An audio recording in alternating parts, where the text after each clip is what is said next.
जो आप हम लोग है ना ग्रहों के ऊपर से डिटेल से जाएंगे। ग्रह अपने इनकी हिंदू पद्धति से सृष्टि की उत्पत्ति हुई और ग्रह माला उत्पन्न हुई, ऐसे हिंदू पद्धति बोल रही है बराबर, कि एक बिग बैंग हुआ और ऐसा धमाका हुआ जिसके अंदर से मूल नक्षत्र से पृथ्वी बाहर आई। ऐसा हिंदू ज्योतिष का कहना है कि मूल नक्षत्र से पूरी पृथ्वी का सर्जन हुआ, पृथ्वी बाहर निकली और उसी से ही पानी, ये सारे ग्रह नक्षत्र अलग अलग प्रकार के ऐसे उत्पन्न हुए। आज का इंग्लिश एस्ट्रोलॉजी ऐसा कह रहा है, नासा और वो लोग ऐसा कह रहे हैं कि एक बिग बैंग हुआ आकाश में, एक बिग बैंग पद्धति नासा की है और मूल नक्षत्र से उत्पन्न हुई, ये सनातन हिंदू इनके वेदांग कह रहे बराबर। तो ये दोनों की पद्धति में एक सिमिलरिटी ये है कि दोनों ये मान रहे कि सृष्टि की उत्पत्ति होती है, सृष्टि का विनाश होता है। ये दो ऐसे मान रहे, एक जैन शासन ऐसा मान रहा है। आगमों के अंदर हमारे केवल ज्ञानी भगवंतों ने इसकी एक थियरी दी है कि ये ग्रह नक्षत्र क्या है। तो उनकी जो थियरी है उसमें कोई उत्पत्ति नहीं है। देखिए यहाँ ध्यान से हमको ये समझना है, जैन शासन में आगमों के अंदर केवल ज्ञानी भगवंतों ने ये बताया कि सृष्टि की उत्पत्ति नहीं है। 14 राजलोक पहले भी था, आज भी है, कल भी रहेगा, हमेशा के लिए रहेगा। क्योंकि इसमें नहीं, ऐसा नहीं है कि भाई आकाश उत्पन्न हुआ, ग्रह उत्पन्न हुए, नक्षत्र उत्पन्न हुए, ऐसा कुछ नहीं, ऐसा कुछ नहीं है। जैन धर्म ये मानता है कि पृथ्वी वहीं की वहीं है, उसके जो अधिष्ठायक देव हैं वो देव बदलते रहते हैं, देवों का स्थान बदलता है। जैसे कि प्राइम मिनिस्टर की सीट पर आने वाली व्यक्ति बदल गई, इसी प्रकार से प्रत्येक ग्रह नक्षत्र के जो सूर्य के जो सूर्य देव इंद्र है, सूर्य इंद्र है, वो अपनी अपनी आयु समाप्त करके दूसरा जीव आ जाएगा, लेकिन सूर्य कहीं भी नहीं जाएगा, सूर्य भी वहीं का वहीं रहेगा। तो एक हमारा शासन ही ये मानता है कि ऐसी पद्धति है कि ये यहाँ पर सिर्फ उनकी जो पोजीशन है वो चेंज होती है, व्यक्ति चेंज होता है, बाकी सारा 14 राजलोक वैसे का वैसा है। अब ये दोनों को हम सिमिलरिटी लेंगे कि इनमें से सच क्या है। पहले हम सच क्या है वो सोच के आगे बढ़ेंगे। जब आपको सच पता चल जाएगा ना साइंटिफिकली, तब आप समझ जाओगे कि भाई हमको वो साइंस वाला ज्योतिष हमको भूल जाना, हमको परमात्मा ने जो कहा है वो सत्य क्यों है वो आपको समझ में आ जाएगा। अब परमात्मा ने जो कहा है उसको अगर हम आज के साइंस से हम देखने जाए, आज का साइंस ये कह रहा है कि कभी भी एक एलिमेंट दूसरे एलिमेंट में मिक्स नहीं हो सकता, एक एलिमेंट दूसरे एलिमेंट में ट्रांसफॉर्म नहीं हो सकता। यानी कि पानी कभी भी जल नहीं बन पाएगा, अरे पानी कभी भी अग्नि नहीं बन पाएगा, अग्नि कभी वायु में नहीं जाएगा, वायु कभी भी पृथ्वी में तब्दील नहीं हो सकता, नहीं हो सकता। परमात्मा ने ये कहा है बराबर। आज का साइंस भी यही कह रहा है, आज का साइंस भी यही कह रहा है कि जो जीव, जो एलिमेंट है, एलिमेंट मतलब अग्नि, फायर, वो लोग जीव नहीं मानते लेकिन उसको एलिमेंट जरूर मानते हैं। और ये भी मानते हैं कि वो एलिमेंट कभी भी दूसरे एलिमेंट में मिक्सअप नहीं होता। तो अब यहाँ आप देखोगे ना तो ये दोनों में भी एक चीज डिफरेंस आएगी। परमात्मा उसको जीव मानते हैं, ये लोग उसको पदार्थ मान रहे। भगवान ने उसको जीव के रूप में कह दिया, इन लोगों ने उसको पदार्थ के रूप में कह दिया। अब आप यहाँ देखोगे ना तो एक और चीज डिफरेंस मिलेगा। परमात्मा ये कह रहे हैं कि ये सारे एकेंद्रिय के जीव, एकेंद्रिय वही के वही है, उन्होंने उसको जाति भव्य का नाम दिया है। एकेंद्रिय में आपको 2 प्रकार में मिलेंगे, एक मिलेगा जाति भव्य, एक मिलेगा भव्य। उसमें 2 मिलेंगे, अभव्य इसमें नहीं है, अभव्य पंचेंद्रिय जीव, लेकिन जाति भव्य और भव्य जीव। तो भव्य जीव वो है कि अगर कभी एकेंद्रिय में गए तो वो अपनी एकेंद्रिय से बेइंद्रिय, तेइंद्रिय, चौरिंद्रिय में जा सकते हैं। और जाति भव्य वो जीव है जो अपनी जाति से कभी भी बाहर नहीं आएंगे। तो ये होगा क्या, परमात्मा के कहे अनुसार जाति भव्य एकेंद्रिय जीव जो पृथ्वी का बना, वो हमेशा पृथ्वी का एक पृथ्वी में से निकलकर दूसरी पृथ्वी में ही जा सकता है। वो कभी भी पृथ्वी काय में से निकलकर अपकाय में नहीं जाएगा, अपकाय से निकलकर अग्निकाय में नहीं जाएगा। तो ये बात सिमिलरिटी आ गई कि भाई एक तत्व कभी दूसरे तत्व में विलीन नहीं होता है। एक तत्व कभी भी दूसरे तत्व से ज्वाइन नहीं हो सकता। खाली परमाणु इकट्ठे हो सकते हैं, लेकिन एक के अंदर एक घुल मिल नहीं सकता। तो ये जब देखेंगे तो साइंस बोल रहा है एक एलिमेंट दूसरे एलिमेंट में मिक्स नहीं हो रहा है। परमात्मा कह रहे हैं कि एक इंद्रिय का एक जीव पृथ्वी का अप में नहीं जा सकता, अप का वायु में नहीं जाता, वायु का तेऊ में नहीं जाता, जो जाति भव्य है वो। तो ये दोनों आपको जवाब मिल गया कि नहीं, ये लॉजिकली तत्व है, ये बात सही है, साइंस ही प्रूव कर रहा है, ये बात साइंस ही प्रूव कर रहा है कि पृथ्वी का के जीव अपकाय में नहीं जाते, भगवान ने ये कह दिया। तो ये एक बात आई। अब हमको ये समझना है कि जब नासा या मूल नक्षत्र से पृथ्वी बाहर निकली, सनातन धर्म ये दो चीज कह रही है, वो कहाँ सत्य हुआ? इन लोगों ने तो उत्पत्ति बता दी, उत्पत्ति हुई तो नाश भी बता दिया,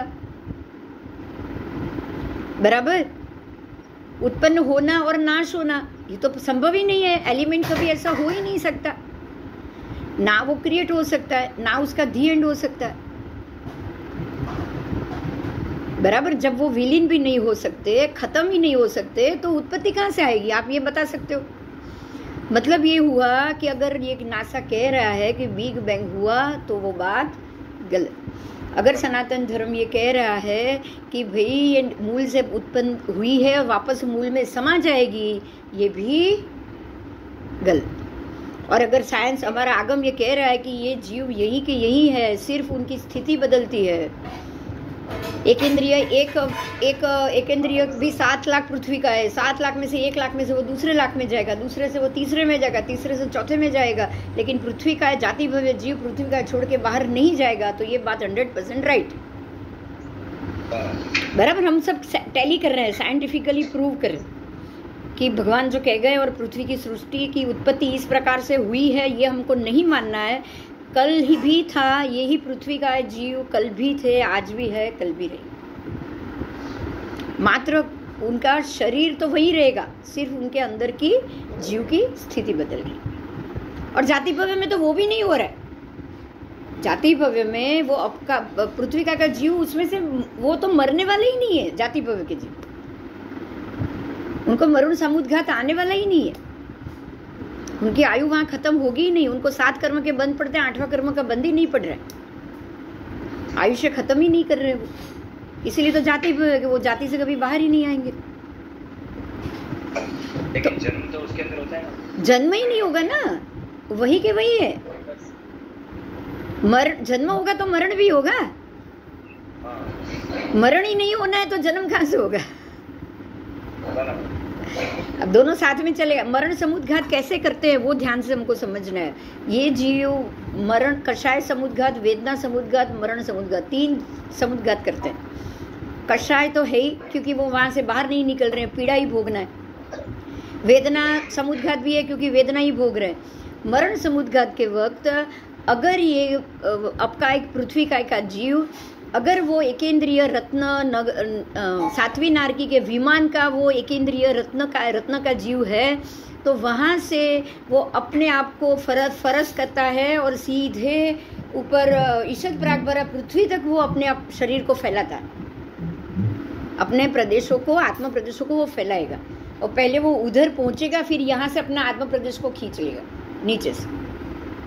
ऐसे 14 राजलोक में 7वीं नारकी से लेकर ऊपर ईशद प्रागभारी की पृथ्वी तक वो जीव जा सकता है, लेकिन मरकर नहीं, वो जिंदा ही जाएगा। घनोदधि, घनवात, तनवात और पृथ्वी का रत्न का सब आ गए चारों।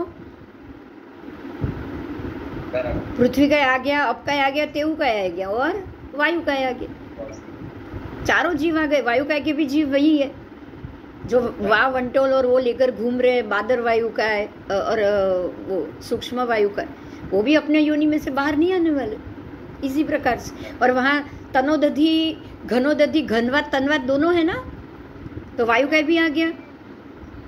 घनोदधि यानी पानी के भी जीव आ गए, अप का भी आ गया और पृथ्वी का भी आ गया। तो पृथ्वी का है, अप का है और प्रकाश भी आ गया, तेऊ का भी आ गया। ये प्रकाशित तो है ही अपने आप, स्वयं विमान रत्न है, इसलिए प्रकाश भी है, तेजोमय है। तो चारों चार आ गया, सिर्फ वनस्पति काय को छोड़ के। वनस्पति काय भी आते हैं, कहाँ आएंगे? जो भी हमारे ये जो अपने अलग अलग प्रदेश है ना, जिसको हम बोलेंगे अकर्म भूमि, वहाँ के कल्प वृक्ष कभी विलीन नहीं होते, वो कभी भी विलीन नहीं होते। ऐसे ही जो देव विमानों के अंदर जो बाग बगीचे हैं वो वनस्पति का रत्न के हैं, वो सारे रत्न के। आप यहाँ से बाहर निकलोगे 2.5 द्वीप के बाहर, बाकी के असंख्य जो द्वीप समुद्र है, वहाँ के जो उपवन वन है, वो सारे वनस्पति का के जीव भी रत्न के। तो आपका 5वां वनस्पति का भी तो आ गया ना, एक इंद्रिय के। 5 जीव में जाति भव्य जीव समा गए। तो इस प्रकार से परमात्मा का ये कहना है कि सृष्टि कभी भी खत्म नहीं होती, कभी भी उत्पन्न नहीं होती। ये जीव, उनका जो शरीर है वो यहाँ से यहाँ जाएंगे, शरीर भी नहीं खत्म होगा उनका। विमान है वो तो बने हुए, वो भी खत्म नहीं होगा, शाश्वत है वो। और अंदर जो जीव है वो यहाँ से 7वीं नारकी के घनोदधि का जीव निकलकर उस प्रागभार के घनोदधि तक पहुँच सकता है। ये लोकांत नीचे अधो लोकांत से ऊर्ध्व लोकांत तक वो फरस सकते हैं वो, लेकिन उनकी कभी भी आयु पूरी नहीं होती। आयु पूरी नहीं होगी तो जन्म भी नहीं हुआ है, सीधी बात, बराबर। तो ये इस हिसाब से हम देखेंगे तो साइंस भी इसको प्रूव कर रहा है कि एक एलिमेंट दूसरे एलिमेंट में मिक्स नहीं होता, और एलिमेंट कभी खत्म भी नहीं होता। अब इसी चीज को हम लेंगे सनातन धर्म से निकालेंगे। सनातन धर्म कह रहा है कि 5 महाभूत, अगर जीव मर जाए तो उसका शरीर 5 महाभूत का बना है, वो सारे 5 महाभूत सृष्टि के 5 महाभूत में मिल जाते हैं। जानते हैं ना, ये मिल जाते हैं, वो खत्म नहीं होते। 5 महाभूत में विलीन हो गया। मतलब क्या हुआ कि जो मेरा ये शरीर बना था उसमें भी पृथ्वी का है, अप का है, तेव का है, वायु का है, वनस्पति का है। तो वो मेरे मरने के बाद वो क्या खत्म हुए? नहीं हुए। वो अंदर से जो ये जुड़ के पंचेंद्रिय बना, मेरा अभी मैं बोल रही हूँ शरीर जुड़ के पंचेंद्रिय बना हुआ है। मृत्यु के बाद वो खाली खोखा रह जाएगा ना, शरीर का ढांचा रह जाएगा, पर है तो पंचेंद्रिय। अब उसको जलाया जाएगा, तो जलाने के बाद सारे एकेंद्रिय जीव अपने अपने स्थान में चले जाएंगे। तो इस हिसाब से यहाँ ये बात क्लियर होती है कि जाति भव्य एकेंद्रिय कभी भी अपनी जाति से बाहर नहीं आए। भगवान की ये बात साबित हो गई बराबर। अब एक दूसरी बात, अभी जैसे जैसे हम जाएंगे यहाँ, ये सारा हमारा ज्योतिष इकट्ठा हो रहा है। परमात्मा ने कहा है कि खून के एक बूंद में असंख्य पंचेंद्रिय जीव होते ना, असंख्य पंचेंद्रिय जीव होते खून के एक कतरे, एक ड्रॉप में। और आपको ये पता है, आज का साइंस उसको प्रूव कर रहा है कि एक खून की एक बूंद में 1 लाख से भी ज्यादा त्रस्त जीव, हिलन डुलन करने वाले जीव होते। अब एक बूंद में तो जीव तो असंख्य हो गए, आप गिन नहीं पाओगे एक इंद्रिय जीव, लेकिन हिलने डुलने वाले भी 1 लाख से ज़्यादा जीव है। इसीलिए लेबोरेटरी टेस्ट में वो कौन से जीव है, उसकी कैपेसिटी क्या है, उस हिसाब से रोग डिसाइड किया जाता है। वो ब्लड से ही होता है, आपके ब्लड में किस प्रकार के कीटाणु उत्पन्न हुए, उसी से ही लेबोरेटरी टेस्ट से मालूम पड़ता है कि आपको कौन सा रोग हुआ है, बराबर। वनस्पति में जीव है, साइंस ने साबित किया, ये सारा भगवान पहले बोल के गए। तो अब हमको भगवान की सभी बातों को एज इट इज माननी चाहिए कि नहीं माननी चाहिए? जब साइंस इतना कह रहा है और वही सारी चीज भगवान कह रहे हैं, तो फिर हमको भगवान की बात माननी चाहिए। जब साइंस हाथ बोल रहा है वो मानना चाहिए। हाँ, तो अब हमको धीरे धीरे आगम की बात सही लग रही है ना, तो अब उसका ज्योतिष का गणित भी सही लगेगा, बराबर। अब ये सारी भगवती सूत्र की बात है साहब। आपको अगर जानना हो तो आप भगवती सूत्र को खोल सकते हो। ये जो मैंने कहा कि भाई ये जो उनके साथ ही कर्म का बंध होता है, जन्म कभी नहीं होता है, जाति भव्य, उनके एक और बात बता दूं, जिनका ये जाति भव्य जीव है उनके चार ही वो हम बोलते हैं ना, चार ही उनके आत्मा प्रदेश खुले होते हैं, आठों नहीं। आत्मा के जो 8 हम जो भाग आत्मा प्रदेश के जानते हैं ना, जो 8 अगर खुले हो तो जीव मोक्ष जा सकता है। इनके 4 ही खुले, बाकी के 4 खुले ही नहीं। इनके अघाती का ही क्षय होता है, अघाती का ही बंद होता है। इनके घाती कर्म का कभी खुलेगा ही नहीं, तो वो क्षय होने की बात आएगी। आत्मा प्रदेश, 8 रूचक प्रदेश, आत्मा के 8 रूचक प्रदेश, ये जाति विविध जीवों के मात्र 4 ही खुले, इसलिए वो वेदना भोगते हैं। वेदनीय कर्म का बंद होता है, निकलता है उनका। लेकिन आपका उनका जो आयुष्य कर्म का है वो कभी भी बंद नहीं पड़ेगा। बाकी 7 कर्म वो निरंतर प्रत्येक समय में बांध रहे। और एक इंद्रिय जीव है, ताकत है नहीं, आत्मा के 4 ही प्रदेश खुले, मन तो उनके पास है ही नहीं। तो फिर वहाँ से बाहर निकल के 5 इंद्रियों से के सहारा लेकर जो जीव अपने 8 कर्म का उघाड़ कर सकता है, ये जीव तो कर ही नहीं पाएंगे, ये तो कर ही नहीं पाएंगे। इसीलिए वो जाति भव्य एक ही पृथ्वीकाय का पृथ्वीकाय में ही जाएगा, घनोदधि का दूसरे घनोदधि में ही जाएगा, वो घनोदधि से तनोदधि में भी नहीं जा सकता। और यही कारण है कि 14 लोक पहले भी था, आज भी है, कल भी रहेगा। क्योंकि ये जो जीव है ना, घनोदधि, घनवात, तनवात, विमान के एकेंद्रीय जीव, बाकी के पृथ्वी के रत्न के वनस्पति काय के जीव, ये सब कभी बदलेंगे ही नहीं। तो आप सोच लो कि 14 लोक खत्म कब होगा? जब ये सारे जीव वहीं के वहीं रहने वाले हैं, तो 14 लोक भी वहीं का वहीं रहेगा कि नहीं? सीधी बात है। निगोद के ठसाठस भरा हुआ है निगोद के गोले से, तो वो तो ठसाठस वैसे भी रहने वाला है, क्योंकि ये सारे जीव जाति भव्य के। तो 14 लोक कभी खत्म ही नहीं होगा। तो फिर पृथ्वी उत्पन्न कैसे हुई? मूल से आई कहां से? बिग बैंग हुआ कहां से? सोचो। तो इस कैटेगरी में हम जाएंगे तो परमात्मा की बात हमको सही लगेगी। अच्छा, बिग बैंग उत्पत्ति के बाद उन्होंने दूसरी बात बताई, मूल नक्षत्र से पृथ्वी की सृष्टि के बाद उन्होंने एक दूसरी बात बताई कि ऐसा विस्फोट होने के कारण कोई जगह आग भड़की, वो आग जो आग का गोला प्रकट हुआ उसमें से कोई जगह ठंडी हो गई, वहाँ बर्फ हो गया, कोई जगह वहाँ पानी हो गया, कहीं जमीन हो गई। ऐसे उनकी बिग बैंग की उत्पत्ति की थियरी वो बता रहे हैं।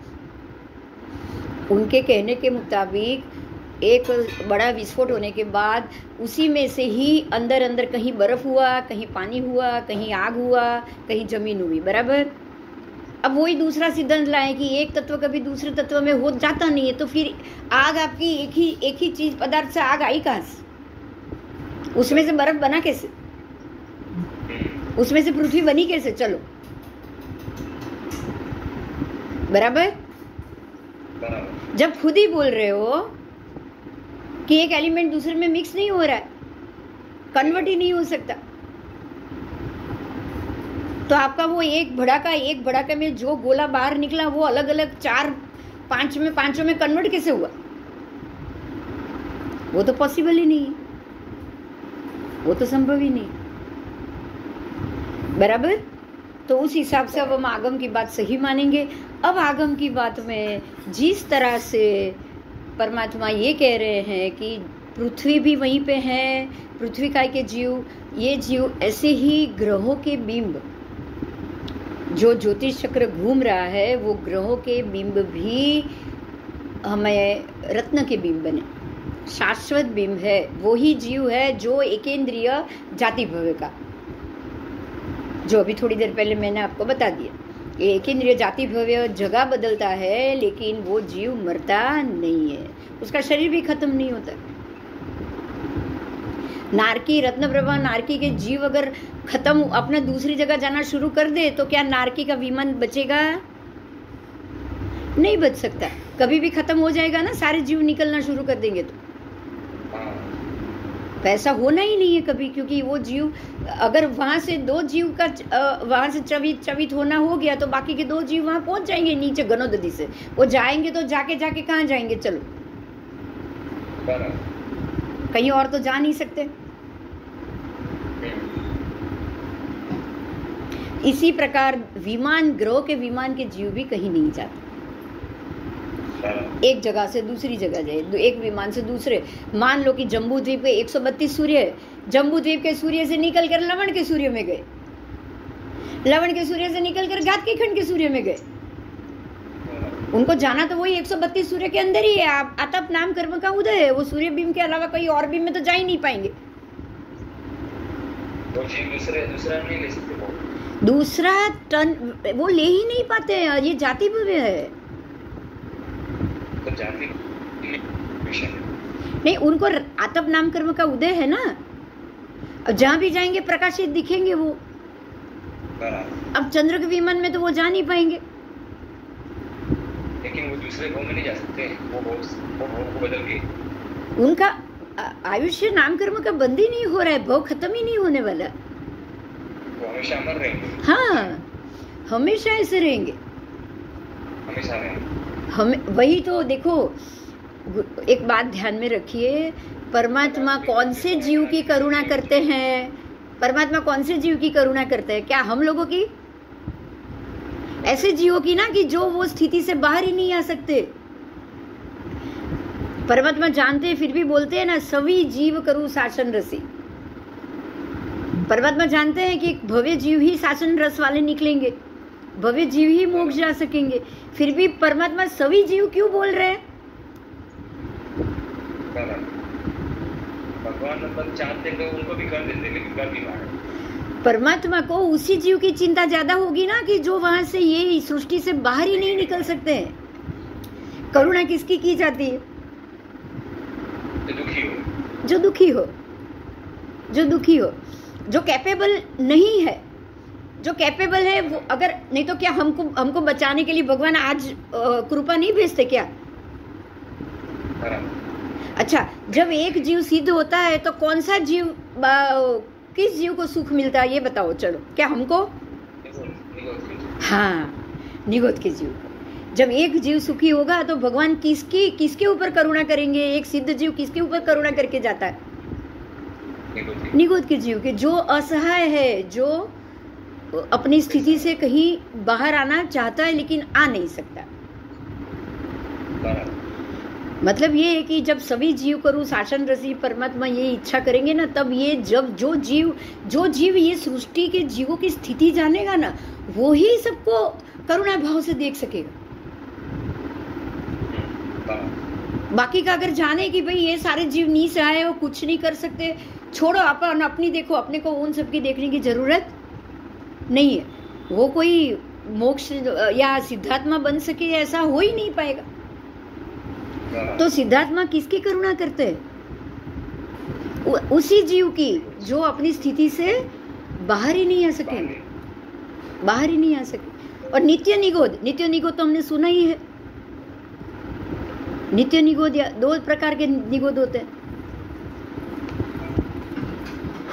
बराबर। नित्य निगोद तो निगोद में से बाहर ही नहीं आने वाला, वो तो बाहर ही नहीं आएगा। फिर 14 लोग खत्म होगा ही नहीं ना, सीधी बात है। तो हमको पहले जीवों की स्थिति को समझना पड़ेगा। इसी प्रकार से अगर हम सूर्य बीम के जीवों की बात करें, आतप नाम कर्म का उदय, और चंद्र के बीम बाकी के ग्रहों के बीम की करें तो उनको शीत नाम कर्म का उदय। वो ठंडक देते हैं, वो जीव का प्रकाश ठंडक देते हैं। ये जीवों की स्थिति हमको गर्मी देती। तो गरम प्रकृति वाले जीव गरम बीम में ही जाएंगे ना, ठंडे में तो जाएंगे नहीं। तो जितने ग्रह हैं वो सारे 132 है, वो 132 1 से 132 में घूम सकते हैं, लेकिन बाहर नहीं निकल सकते, क्योंकि उनकी स्थिति खत्म ही नहीं होती, बराबर। तो अब हम ये आगे समझेंगे, चतुर्भंगी की बात करेंगे। परमात्मा ने चतुर्भंगी का जो ढांचा हमको दिया है वो इसलिए दिया है कि किसी भी चीज को आपको 4 प्रकार से उसका मूल्यांकन करना चाहिए। 4 प्रकार से किसी भी जीव का 4 प्रकार है। देखिए हमारे में भी जीव 4 प्रकार के हैं। उन्होंने मैं शुरुआत जीव से की। जीव के 4 भांगे कौन कौन से दिए? एक दिया सादी शांत। सादी शांत, देखो सादी शांत का मतलब क्या हुआ? उसकी आदि भी है, उसका अंत भी है। तो वो जीव जो सादी शांत है उसके 8 के 8 प्रदेश खुले हैं, तभी उसकी आदि भी हुई, उसका अंत भी हो। बराबर। जीव निगोद में था, नित्य निगोद नहीं था। निगोद में से बाहर निकला, एक सिद्ध भगवान गए, वो निगोद में से बाहर निकला, एक पुद्गल परावर्त, अनंत पुद्गल परावर्त घूमते घूमते वो एक पुद्गल परावर्त में आया। उसके बाद वो अर्ध पुद्गल में आया। बराबर। और क्यों? जैसे जैसे उघाड़ होता गया वो आगे बढ़ता गया। तो वो हुआ सादी शांत कि उसकी आदि भी थी। उसने पुद्गल परावर्त निगोद से बाहर निकला, वो पुद्गल परावर्त में उसने प्रवेश किया, अर्ध पुद्गल में भी किया, और अब वो जीव मोक्ष जाकर सिद्ध के जीव में भी जाकर बैठा है। तो उसकी आदि भी शुरू हुई और अंत भी हुआ। वो जो सादी शांत है उसके 8 के 8 रुचक प्रदेश खुले हैं। तभी वो खुले 8 के जो खुले थे उसमें से वो अपना वीर्यांतराय का भोग करते हुए, खत्म करते हुए, वीर्यांतराय खत्म करते हुए उसने अपने वीर्य को इतना स्फुरायमान किया कि वो अपने सारे आत्म प्रदेश से कर्मों को वो हटा पाया और वो सिद्ध गति में जा पाया। तो ये हुआ सादी शांत। अब दूसरा हुआ, देखिए इसमें सिर्फ 2 चीज ली। चतुर्भंगी है, ये चतुर्भंगी है, आदि और अंत, अनादि अनंत, ये 4 भेद हुआ। ये चारों को जोड़ के 4 भांगा होता है। आदि यानी शुरुआत है तो उसके सामने अनादि है जिसकी शुरुआत नहीं है। अब सादी है, अंत है, तो उसका सामने अनंत है। तो ये चारों को जोड़कर 4 भांगा किया। परमात्मा ने एक बात बताई कि जब तक किसी भी वस्तु को चारों प्रकार से आपको मूल्यांकन करना पड़ेगा। सादी होगी तो उसके साथ शांत भी जुड़ सकता है, फिर अनंत भी जुड़ सकता है, और ऐसे अनादि होगी, सादी है अनादि है तो उसके साथ भी शांत भी जुड़ सकता है और अनंत भी जुड़ सकता है। बराबर। तो इस प्रकार से 4 भेद हुए। सादी शांत हुआ, ऐसे सादी अनंत भी होगा ना। भांगो सादी अनंत भी आएगा भांगा। जिसकी आदि तो है, निगोद से तो बाहर निकल गया, लेकिन उसका अंत ही नहीं है। ऐसा कौन सा जीव? अभव्य जीव। अभव्य जीव पंचेंद्रिय तक पहुंच सकता है निगोद से निकलकर, 9 ग्रेवेयक तक पहुंच सकता है।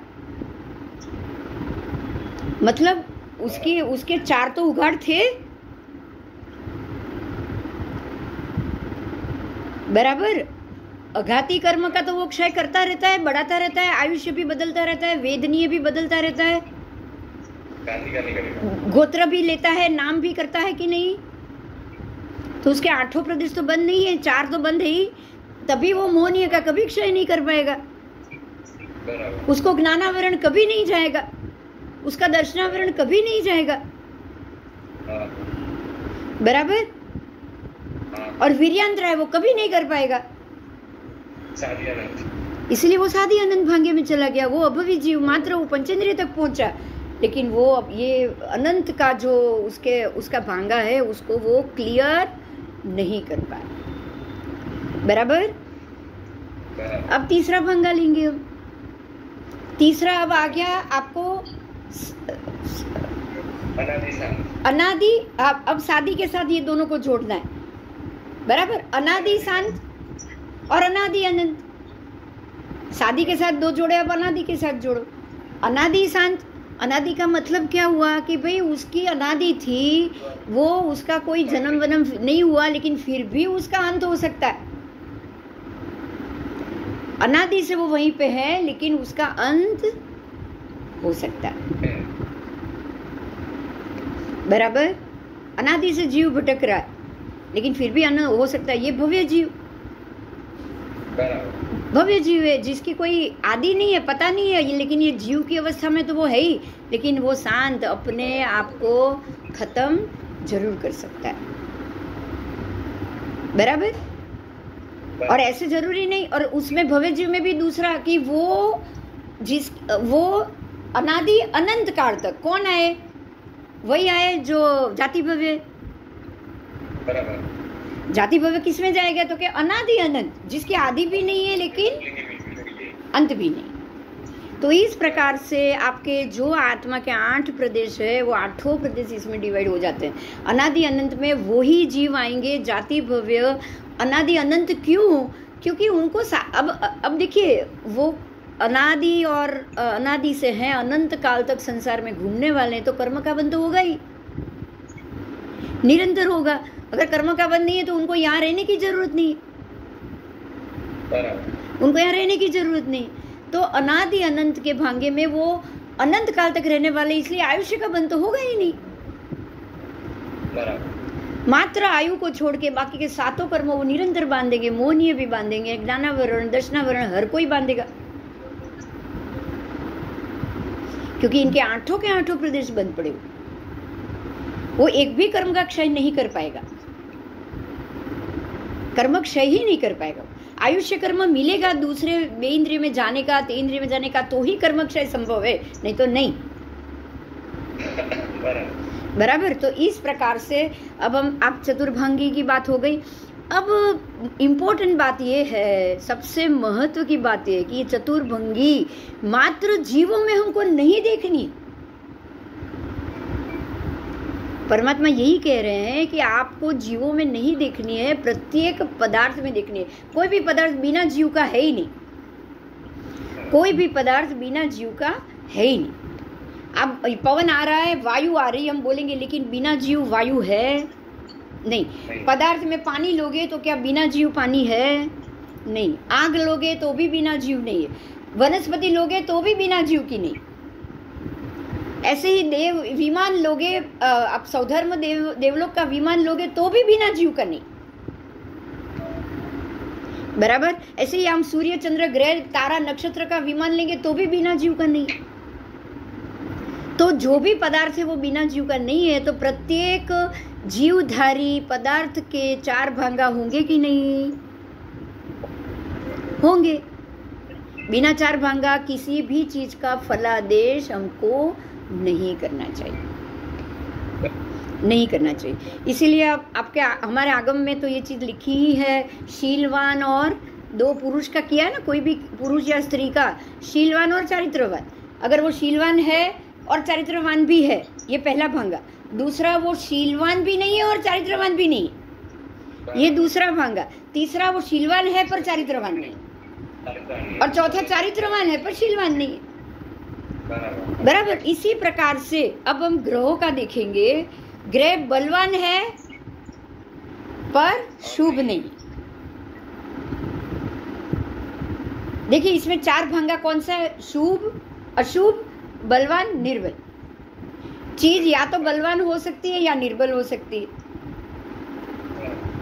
और वो चीज या हमारे लिए शुभ हो सकती है या अशुभ हो सकती है। बराबर। या तो वो बलवान हो सकती है या निर्बल हो सकती है, या वो शुभ हो सकती है या वो अशुभ हो सकती है। कोई चौथी चीज आएगी नहीं। कोई भी चीज हो, मान लो कि ये आप ये ऐसे चाय पड़ी हो, चाय का कप है, तो चाय क्या हो सकती है? या तो आपको बल देगी या आपको निर्बल बनाएगी, और या तो वो अपने वो शुभ अशुभ देखेगी, या वो अच्छी होगी, पीने के बाद आपकी तबीयत सुधारेगी, या वो आपकी तबीयत बिगाड़ेगी। इसी प्रकार से चीज होती है। तो परमात्मा ने किसी भी चीज को 4 तरीके से मूलने के लिए, मूल्यांकन करने के लिए कहा, तो इसीलिए हम ग्रहों का फलादेश भी चतुर्भंगी से ही करेंगे, या हमको करना चाहिए। संसार के सभी पदार्थों का मूल्यांकन आपको किससे करना चाहिए? चतुर्भंगी से। बराबर। बराबर। तो अब हम बिना चतुर्भंगी कोई भी फलादेश नहीं करेंगे। तो अब जा रहा है बराबर? गुरु आपको समझ में आ रहा है? कोई दिक्कत नहीं आ रही है ना? कहीं भी आए तो कहीं अटक जाओ तो आप जरूर प्रश्न कर सकते हो। ठीक है, ठीक है, अभी आगे जाएंगे। आप बता देना आज कहाँ तक रखना है और कैसे रखना है, तो उस हिसाब से हम चालू रखेंगे। ठीक है, अभी दूसरी बात, ये तो हो गया ये तरीका कि इस तरीके से किस प्रकार से हम इसका मूल्यांकन कर सकते हैं, बराबर। अब हमको प्रत्येक ग्रह को देखना है, प्रत्येक ग्रह की स्थिति को देखना है। तो सूर्य, पहले हम सूर्य को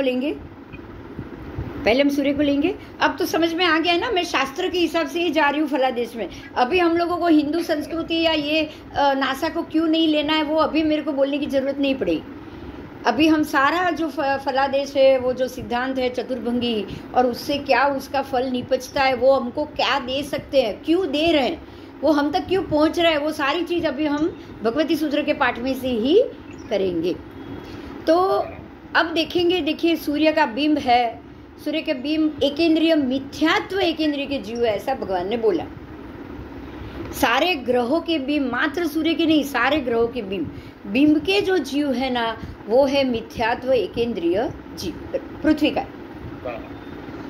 इसका नाम है मिथ्यात्व एकेंद्रिय पृथ्वी का, बराबर। ये बिंब में और नारकी के बिंब में कोई फर्क नहीं है, देव विमान के बिंब में, वो दोनों में कोई फर्क नहीं है। रत्न काय में, अढ़ीद्वीप के अंदर जो भी रत्न है वो और ये रत्न में कोई फर्क नहीं है, लेकिन अढ़ीद्वीप के बाहर के जो रत्न है उसके बिंब और हमारे बिंब में जरूर अंतर। ठीक है, क्योंकि इसका प्रकाश अलग है, उसका प्रकाश अलग है। ये घूम रहे हैं, ये घूमते घूमते प्रकाश दे रहे हैं, इनकी असर ये गोलाई में भी घूम रहे हैं, ये ऊपर से नीचे अधो क्षेत्र में भी आएंगे, ऊर्ध्व क्षेत्र में भी जाएंगे। ये बिंब जब पहला आ रहा होता है तब ऊपर ऊर्ध्व क्षेत्र में होते हैं, और धीरे धीरे करके वो अधो क्षेत्र में आते हैं। तो इसलिए उसकी असर ये काल में, उत्सर्पिणी काल में से आप पहले आरे से छठे आरे तक पहुंचते हो, उत्सर्पिणी। तो पहले आरे में शुभ अवस्था इसलिए होती थी क्योंकि वो 800 योजन तब की ऊंचाई के हिसाब से थे। पहले आरे के जो जीव थे वो 3 गांव की काया वाले थे। अब वो 3 गांव की काया वाला 2 हाथ फैला के खड़ा रहेगा ना, तब उसका होगा एक धनुष। ऐसे एक धनुष का आपको गिनते योजन कब बनेगा? 2000 धनुष बराबर 1 योजन। तो वो एक हाथ की काया, 3 गांव की काया वाला का ऐसे चौड़ा हुआ एक हाथ फैला हुआ, ऐसा 2000 धनुष। तो आप सोच सकते हो क्या हमारा और उसका एक जैसा हो सकता है? नहीं हो सकता। तो तब उसके 2000 धनुष बराबर 1 योजन, 1 गांव, और 8000 धनुष बराबर 1 योजन। 8000 धनुष बराबर 1 योजन, और ऐसे 800 योजन तब की ऊंचाई के हिसाब से 800 योजन ऊंचा। तो आप सोच सकते हो ग्रह नक्षत्र कितने ऊंचे होंगे? बहुत ऊंचाई पे होंगे। तो उतने ऊंचाई से आज जो सूर्य का ताप मिल रहा है तब मिलता होगा क्या? आज जो हमको धूप मिलती है कड़क, तब मिलती होगी? सोचो नहीं मिलती होगी। इतनी ऊंचाई पे थे वो, ऊर्ध्व में 4 था। और ये पाठ आपको सूर्य प्रज्ञप्ति, जम्बूद्वीप प्रज्ञप्ति में सब में मिलेगा। ये पाठ हमारे आगमों में है कि ग्रह का 3-4 बताया है। ज्योतिष चक्र का ऊर्ध्व 4, मध्य 4, अधो 4, और वो भी 24-61 अंश। 24 और 61 में से 24 भाग, 61 में से 24 भाग ऊर्ध्व, अधो, मध्य 3 होगा। ये भी पाठ है, पाठ दिया गया। मतलब ये हो गया कि जब आप 800 योजन पहले के आरे के गिनते हो, वो पूरे 61 भाग था। फिर जब वो थोड़ा अधो में आया तो उसमें से 12 भाग निकल गया, तब वो मध्य में आया। 12 भाग कम कर दो तो वो मध्य 4 हो गया, और 24 भाग कम कर दोगे ना, 24-61 में से 24 भाग निकाल दोगे तब वो अधो 4 है। तो ये ज्योतिष चक्र 12 भाग 24 भाग कम करने के लिए क्यों बोला? क्योंकि पहले आरे से लेकर मध्य आरे तक आपकी ऊंचाई भी तो घट जाएगी। जीव की ऊंचाई भी तो 3 गांव से लेकर 1000 धनुष में आए, 1500 धनुष, उसके बाद 1000 धनुष, उसके बाद 500 धनुष, और लास्ट में 1.5 फुट, बराबर। तो 1.5 फुट होते होते वो 24 तक उतरा है ना ज्योतिष चक्र, 24 भाग उतर गया, तभी तो वो 1.5 फुट के ही 800 योजन ऊपर हो ना ज्योतिष चक्र आएगा ना।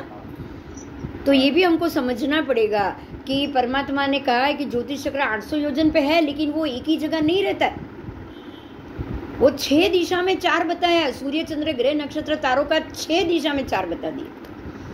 6 दिशा यानी कि हमारी 10 से 10 दिशा आ गई, पूर्व पश्चिम उत्तर दक्षिण, और उसी के अंदर दिशा में 4 विदिशा भी आ गई, तो 8 तो ये 4 में ही आ गई, और एक ऊर्ध्व दिशा और एक अधो दिशा। तो ये 6 दिशा में जब ये ज्योतिष चक्र 4 कर रहा है तो वो 61 में से 24 भाग नीचे उतर जाता है। क्यों? क्योंकि वो 61 में से 24 भाग हमारी भी हाइट कम हो जाती है। ठीक है, ठीक है। इसीलिए दिनों दिन ज्योतिष चक्र नीचे उतरेगा, वैसे उसकी असर ज़्यादा बढ़ेगी। अब इसी चीज़ को आज का साइंस देखो, ये तो आदिनाथ भगवान कहकर गए आगमों में, उत्सर पीढ़ी के पहले की बात है ये। उत्सर पीढ़ी के पहले आर्य में किस प्रकार से ज्योतिष चक्र था, ये तो अनंत उत्सर पीढ़ी के भगवान कहकर जाते हैं ना, एक ही आगम कह के जाते हैं। साइंस तो आज बोल रहा है। आज आप देखोगे कि बहुत बार बहुत जगह ग्रह नक्षत्रों की जब भी डिटेल आती है, साइंस एक बात बताता है कि ग्रह सबसे नज़दीक आ रहे हैं, पृथ्वी के सबसे नज़दीक ग्रह माला जा रही है, सूर्य नज़दीक आ रहा है, बराबर। साइंस रोज बोल रहा है। ओजोन वायु घट रहा है, ओजोन वायु का लेयर घट रहा है ना, सूर्य नज़दीक आ रहा है पृथ्वी के। तो और 5 लाख वर्ष में तो वो लोग बोल रहे हैं कि सूर्य पूरा पृथ्वी के बाजू में आ जाएगा, मतलब सारे ग्रह नक्षत्र पृथ्वी के नज़दीक आ जाएंगे। आज का साइंस भी तो कह रहा है। तो भगवान की बात सच है कि नहीं, बताओ। हम तो वही इक्वेशन मानेंगे जो भगवान ने कहा है। ये लोग बोल रहे कि पृथ्वी के और नजीक आ जाएगा, पृथ्वी उसके अंदर खत्म हो जाएगी, अलोप हो जाएगी। हम ये नहीं मानेंगे, वो नजदीक आ रहा है, सही बात है, लेकिन भगवान ने बोला 24 ही भाग उतरेगा, 61 में से 24 ही भाग उतरेगा, बाकी का नीचे तो आने वाला ही नहीं है। और वापस उत्सर पीढ़ी शुरू हो जाएगी 6ठे आरे से, तो वो 24 से ऊपर चढ़ता जाएगा, वापस उतरेगा, 24 उतरेगा, वापस ऊपर चढ़ेगा। तो अभी भगवान की बात 100% सही है कि नहीं, बताओ, है ना। तो अब हम इसी के ऊपर जाएंगे। अब वो 24 नीचे उतर रहा है ना, तो दिनों दिन हमारी शरीर की आयु, फिर अपनी ऊंचाई सब घट रहा है। अब देखो सब घट रहा है। पहले आरे में थी 3 गांव, दूसरे आरे में आ गए 1000 धनुष, तीसरे में आरे में आ गए 1500 धनुष, तीसरे आरे में आ गए हम 1000 धनुष पे, और तीसरे आरे के अंत तक तो हम आ गए 500 धनुष। और फिर चौथा आरा धीरे धीरे अजितनाथ भगवान के वक्त, उसके बाद घटते घटते घटते घटते चौथे आरे के अंत तक हम आ गए 7 हद की काया, यानी कि 12 फुट 13 फुट, बराबर। ये चौथे आरे का अंत, और 5वें आरे के अंत तक आ जाएंगे 1.5 फुट। छठा आरा पूरा 1.5 फुट, और बाद में वापस 1.5 फुट से वापस हम ऊपर जाएं। तो ये है धर्म के हिसाब से, हमारे आगम के हिसाब से, पूरे 14 राजलोक में ग्रहों के कारण होने वाला बदलाव। और ये बदलाव वहीं पे है जहाँ पर चर ज्योतिष, जहाँ चर ज्योतिष नहीं है वहाँ कोई बदलाव नहीं।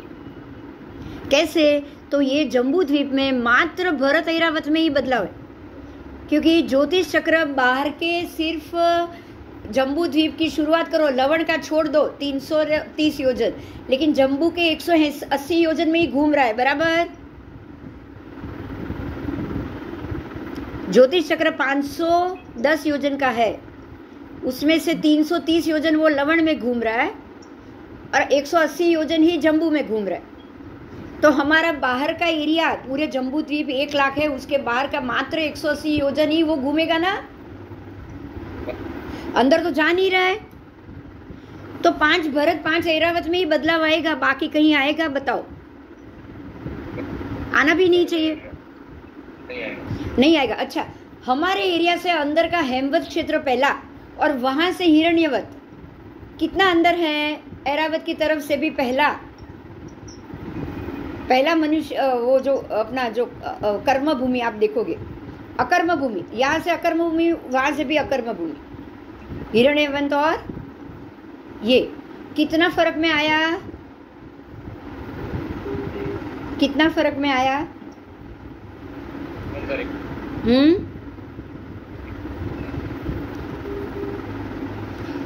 कम से कम 2500 योजन, 500 भरत का गिनो, उसके बाद हिमवान के 1000, 1500 हो गए दोनों मिलाएंगे, और उसके बाद वाले का और भी 1000 लेना पड़ेगा ना, 2000 का एरिया है हेमवत का, तो आधे में आएंगे युगलिक, तो 1000 तो 2500 योजन, 2500 योजन हम अंदर हमारे अंदर है वो एरिया, पहली युगलिक जहाँ सदाकाल तीसरा आ रहा है, तो सूर्य का घूमने से वो 2500 योजन अंदर है, तो भरत जैसी असर वहां नहीं होगी, बराबर, तो वहां सदाकाल तीसरा आ रहा। आप और अंदर जाओ, दूसरा हरिवर्ष क्षेत्र, तो ये 2500, फिर इसका ये 1000 जोड़ो, 3500, उसके बाद के 4000 जोड़ो, 7500, और उसके बाद के 8 का आधा करो 4, तो 11500 योजन छोड़ने के बाद आएगा हरिवर्ष क्षेत्र, तो इसलिए वहां सूर्य से उतना दूर हुआ, तो दूसरा आरा होना चाहिए, बराबर। और उसके आगे और अपना ये जो है ना क्षेत्र,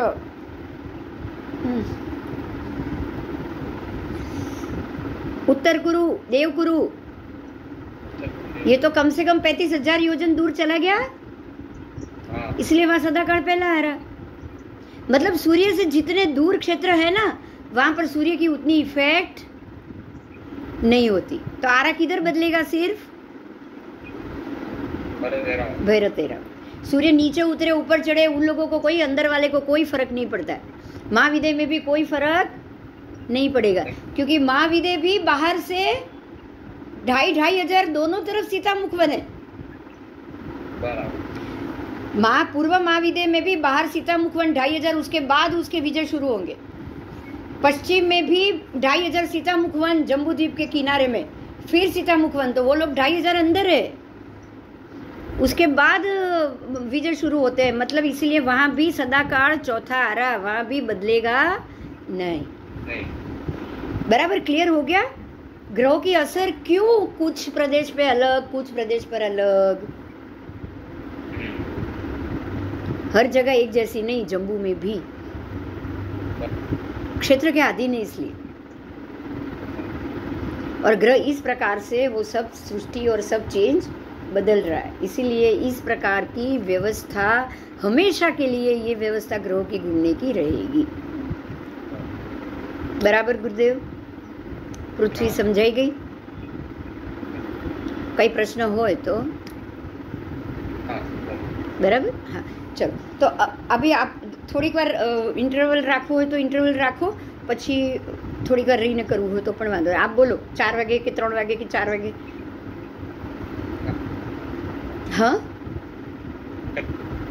મને નહીં સંભળાયું નહીં.